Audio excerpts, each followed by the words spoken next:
So, the Republicans have been talking a lot this week about energy independence. I guess that's a nice euphemism. I mean, it sounds a lot better than we're going to rape the earth for its natural resources. Mo Lewis 57, Political Vlogs. Hey there. Sorry to go all sexy Phil on you there, but I needed something to go between the beginning part and this part. So, here we go. Get down to business, and the business is energy policy. I've been thinking about how the Republicans keep talking about energy independence and the need to break the addiction to foreign oil. And am I the only one who thinks what they're talking about makes no sense at all? Because what they're saying really is, it's not being addicted to the product that's the problem, it's the dealer that's the problem. And what I mean by that is, think of this analogy. Think of a crack addict. Think of America as a crack addict, instead of an oil addict, because you're a crack addict and you want to break your dependency on that dealer crack. So what do? You say, well, my brother has some crack. He's a good friend of mine. I know him well. From now on, I'm going to get my crack from my brother, from his limited supply. And, that will show that crack dealer. Oh, yeah, that will show him. That crack dealer is going to pay. He'll be sorry. Well, until my brother runs out of crack. Well, then, what am I going to do? I mean, that's what we're talking about here. We're talking about saying, I'm addicted to this product, oil, and saying, the way to solve the problem is to get more oil from another source. Now, maybe that's okay if it was an inexhaustible source, but it's not. We don't really have a lot of oil, not enough to make a dent in the world supply. And eventually, we're going to have to go crawling back to our crack dealer, so to speak, the foreign oil folks. So, and we're still addicted to oil/crack. It doesn't really help us. I mean, like with any addiction, the only way to break it is to stop taking what you're addicted to or to wean yourself off of it.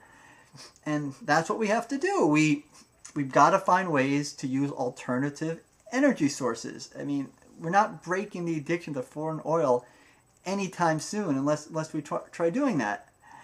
And I don't know. I'll give Republicans this much.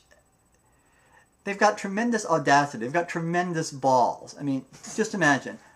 Since, George W. Bush has been in office, the price of gasoline has roughly tripled. And what's happened during that time? Well, he's gone to war in the Middle East, an ill-advised war which has destabilized the region. He has done absolutely nothing, to promote alternative energy other than a few lines in the State of the Union address about, hydrogen cars and our addiction to foreign oil, but he really hasn't done anything about it.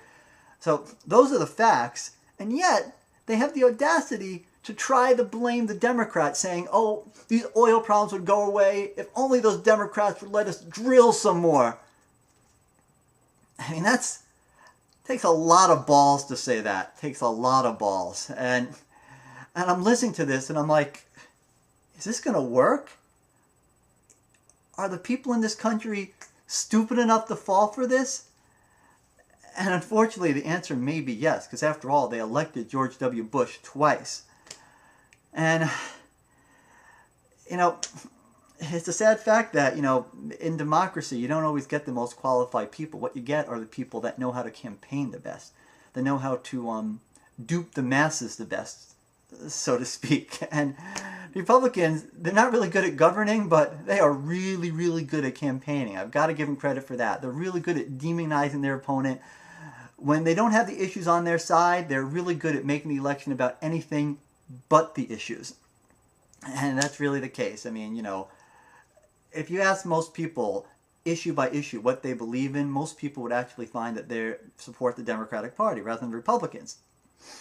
But once you bring people into it, once you can show John Kerry on windsurfing, or like Giuliani the other night, trying to make fun of Obama by speaking like Thurston Howell. I mean, when you got stuff like that going on, when they try to paint Democrats as weak and effete and all that, and say, if you're a real American, you vote Republican, well, yeah, then the country gets messed up the way it's been messed up. And I don't know what to do about it. And all we can do is, we can try to speak out and do stuff like I'm doing right now. Back in 2004, when it was, Bush versus Kerry, I took the time to write a 30-page document outlining why I believed, people should vote for Kerry rather than Bush, and I forwarded it to everybody I knew, and probably a couple hundred people. And I figured, maybe this time I can make a bigger impact this way. But so I'm probably going to make a bunch of these type of vlogs over the next couple of months.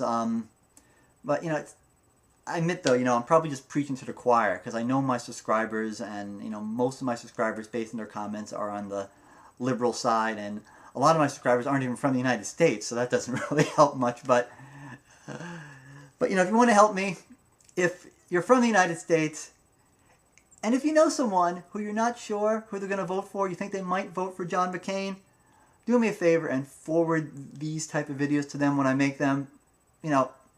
Look, I don't know if I'll change anybody's mind, but hey, look what happened in Florida. If you change one person's mind, maybe it can make a difference. So, let's make an effort to do that. And, look, I don't want to demonize Republicans either. I mean, to be honest, when it comes down to my political views, I probably agree with Republicans 10% of the time. Maybe Democrats 70% of the time, and neither party about 20% of the time. So 1 out of 10 times when a Republican or Democrat, they're arguing about the issues, I'll probably agree with the Republican. But even so, I can't even consider voting for Republican just because they're just the dirty tricks. It's amazing how they make everything about everything but the issues. It's all about personalities. It's all about trying to make people seem non-patriotic. This whole thing about, oh, country first. Oh, I'm for the country, not about politics. Well, you're implying that the other guy isn't country first. You're implying that, hey, he's not a real American. Hey, he's a Muslim. I mean, I'm not saying that in so many words, but they're stoking the flames of that kind of stuff, in a very subtle way, and the whole thing about, Obama being, an elite, that has the undercurrent of, oh, he's an uppity black man, As I said, look, all's fair in love and war in politics, but, and yeah, I mean, I'm not saying the Democrats don't do dirty tricks too. I mean, sure, when Obama made that crack about, McCain believing that anyone making under $5 million is middle class, or, McCain didn't really say that, he just said, rich starts at $5 million, and, whatever the case, like, everyone plays dirty tricks, but all I'm trying to say is that the election, I hope, is about issues and not about the dirty tricks that both sides play. So let's get out there and let people know what the issues are, let people know what they're voting for, and, whatever you believe in, even if you don't believe in what I'm saying, get out there and vote, because it's good for the country, it's good for democracy. And yes, all my viewers from outside the U.S., this is obviously very U.S.-centric, but hey, it's a big-time United States right now. So everyone who can vote out there in the U.S. elections, get out there and vote. And thanks for watching, and I'll see you next time. Oh, crap. I almost forgot. One more quick point about the whole idea of energy independence and alternative energy. A lot of people on the conservative side say that a lot of us liberal Democrats have our heads in the clouds. Oh, we think, solar and wind will solve all our problems. And I must admit, look, a lot of us do have our heads in the clouds. I saw an ad recently saying that, within the next 10 years, we can be off oil completely, be all renewable sources. That's not going to happen. Technology's not there. It's not practical. It's not going to happen. We're going to be using at least some oil for a while. But my point is, better to have your head in the clouds than your head in the sand. And that's where the Republicans have their heads. In the sand, just saying, la-di-da-di-da, I can keep drilling, oh, I'll never run out of oil. That's where their head is. We at least have to start with other energy sources. In any case, that's what I got to say. See you next time, folks.